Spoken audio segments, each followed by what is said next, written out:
শ্রবণ করলাম। সদ্গুরু পদাশ্রিত শিষ্য তাঁর গুরুদেবের মহিমা অবশ্যই কীর্তন করবেন আত্মশোধনের জন্য। সময় সংক্ষেপ, আমার আত্মশোধনের অবসর কম, তাই সংক্ষিপ্তভাবেই ব্যবস্থা নিতে হবে। জগতের সাহিত্যিক, ঐতিহাসিক, কবি এদের রচিত যে জীবনী এবং তাদের আর্হিত যে শিক্ষা উপদেশ, তার মধ্যে আত্মকল্যাণের কথা খুব কমই আছে। কিন্তু সাধু মহাপুরুষগণের জীবনী সাক্ষাৎবাণী, তাদের উপদেশ নির্দেশই তাদের বাস্তব জীবনী। শ্রীল সরস্বতী প্রভুপাদের সম্বন্ধে যেসব কথা এখানে আলোচনা হলো, শুনলে মনে হবে এগুলো যেন সম্পূর্ণ অসম্ভব। সাধারণ মানুষের জীবনে যা ঘটে তার থেকে সবটাই অলৌকিক, অদ্ভুত। সাধারণ মানুষ যেভাবে জীবন ধারণ করেন, খাওয়া দাওয়া করেন, জীবনযাত্রা নির্বাহ করেন, সাধুগুরু বৈষ্ণবের ক্ষেত্রে তাদের যে অতিমর্থ জীবনী আলোচনা করলে দেখা যায় সম্পূর্ণই অন্যরকম। সরস্বতী ঠাকুরের কথা আলোচনা করতে গেলে ভক্তিবিনোদ ঠাকুরের কথা এসে যাবেই, কেননা ভক্তিবিনোদ ঠাকুরকে বাদ দিয়ে সরস্বতী ঠাকুরের অপ্রাকৃত দিব্য জীবনী আলোচনা করা সম্ভব নয়। তিনি শুদ্ধ ভক্তি ধারার সেই মূল প্রবাহের ভগীরথ বলে শিষ্ট সমাজে পরিচিত। জগতে চারিদিকে যখন নাস্তিকতা গ্রাস করেছে, সাধারণ মানুষের যখন ভক্তি ধর্মের সম্বন্ধে কোনো বাস্তব সুষ্ঠু ধারণা ছিল না, সাধারণ মানুষ যখন বৈষ্ণব ধর্মকে নেড়ানেড়ির ধর্ম বলে মনে করত, ঠিক সেই সময়ই ভক্তিবিনোদ ঠাকুর তার লেখনী ধরেছেন। তার যে অবদান অদ্ভুত। বেদ, বেদান্ত, উপনিষদ, গীতা, ভাগবত সমস্ত শাস্ত্রের, গোস্বামী গ্রন্থের তিনি সার সংকলন করেছেন এবং সহজ সরল বঙ্গানুবাদ করে সকলকে পৌঁছে দিয়েছেন বিভিন্ন ভাষায়। সরস্বতী ঠাকুরকে যে উপদেশ নির্দেশ দিলেন, তারপরে যে দায়িত্ব অর্পণ করলেন, সেখানে দেখা যায় সরস্বতী ঠাকুরের যে লেখনী যেন একটু কড়া, ভক্তিবিনোদ ঠাকুরের লেখনী একটু সহজ সরল বলে মনে হয়। আর প্রভুপাদ সরস্বতী ঠাকুরের যা লেখনী, খুব ভাষাটা কড়া, সিম্পল সেন্টেন্স নয়, কমপ্লেক্স সেন্টেন্স, আর সব দার্শনিক পরিভাষায় ভর্তি। সাধারণ মানুষের বোধগম্য হয় না যেন। তথাপি সমস্ত তত্ত্ব দর্শনটা সরস্বতী ঠাকুর জগৎকে জানিয়েছেন। সেইটাই তার একটা আলোচনার দিক। সিদ্ধান্ত সরস্বতী সত্যই তিনি বাণী রূপা বিগ্রহ। বাহাদুরি কোথায়, তার বৈশিষ্ট্য কোথায়? ষড়গোস্বামীগণ যে তত্ত্ব দর্শন প্রকাশ করেছেন, তারই সার সংকলন করেছেন সরস্বতী ঠাকুর। কিন্তু তত্ত্ব দর্শন বলতে গিয়ে, বুঝাতে গিয়ে, স্থাপন করতে গেলে প্রথমেই আরেকটা জিনিস দরকার হচ্ছে। রূপানুগ বিরুদ্ধাপ সিদ্ধান্ত ধ্যান্ত হারিনে, এই বলে তাকে প্রণাম করা হবে। তিনি স্বরূপ রূপানুগ। রূপানুগ হলেই সেখানে অন্য সকলের সবকিছু বাদ প্রতিবাদ করতে হবে এমন কথা নয়।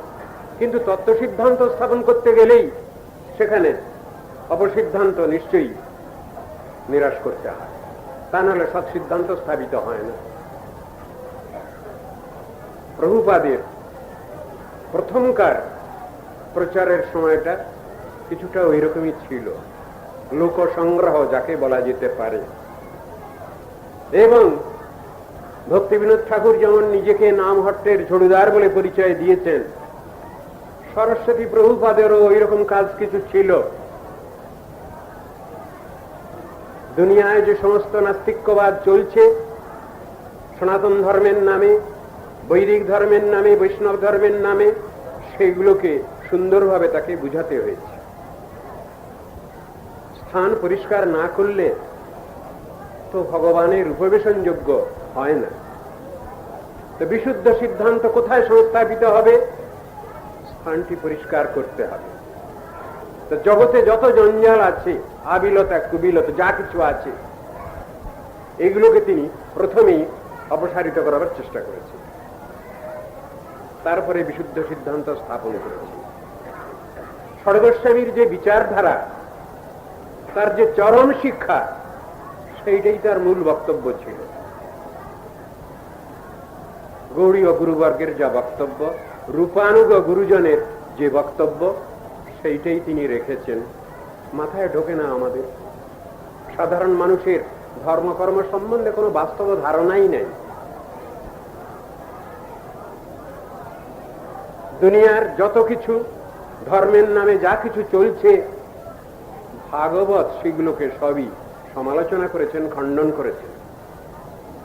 পৃথিবীতে যত কথা ধর্ম নামে চলে, ভাগবত কহে তাহা পরিপূর্ণ চলে। নিত্যসিদ্ধ নিত্যমুক্ত মহাত্মাগণ তারাও জগতে ঠিক ওই কাজটিও করেছেন। না করলে বিশুদ্ধ সিদ্ধান্ত স্থাপিত হয় না, হতে পারে না। সরস্বতী ঠাকুর তিনি যে সৎ সিদ্ধান্তের কথা জানিয়েছেন, তার ভিতরে শ্রেষ্ঠ ভাবটা তিনি প্রকাশ করেছেন আনুগত্য। কার আনুগত্য? রাধা আনুগত্য। তাই তিনি পরিচয় দিচ্ছেন নিজেকে বার্ষভানবী দ্বৈত দাস বলে নিজেকে পরিচয় দিয়েছেন।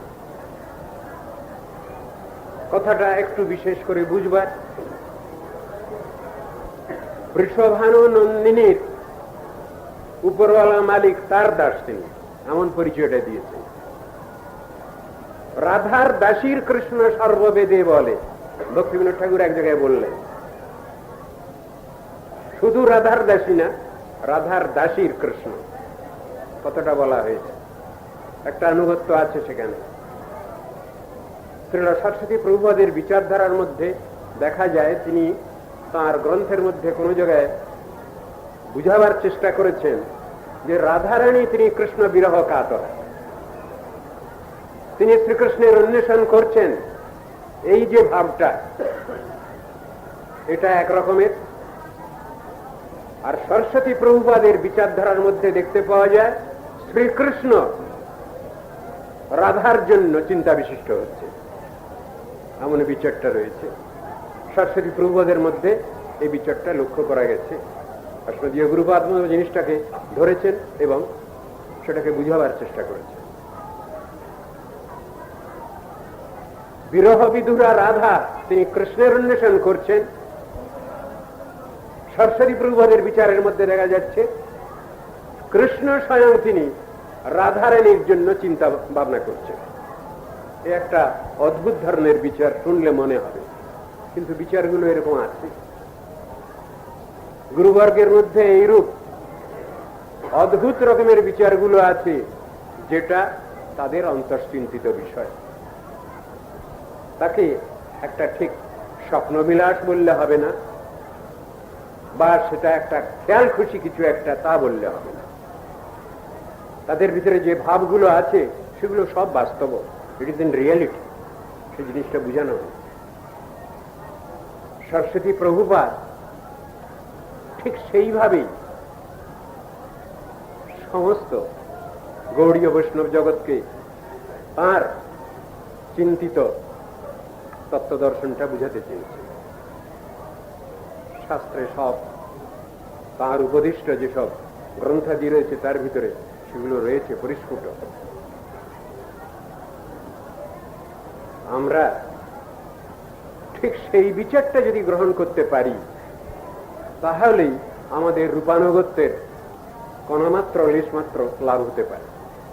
যদি সেই বিচার কিছুটা বুঝবার যদি চেষ্টা করি, কে বুঝাবেন? আনুগত্য তো প্রয়োজন, আনুগত্য ছাড়া কিছুই হয় না। বৈষ্ণব ধর্ম আনুগত্যের ধর্ম, রূপানুগত্য রয়েছে গুরুবর্গের, তা না হলে সেই জিনিসটা বুঝতে পারা যায় না। আমরাও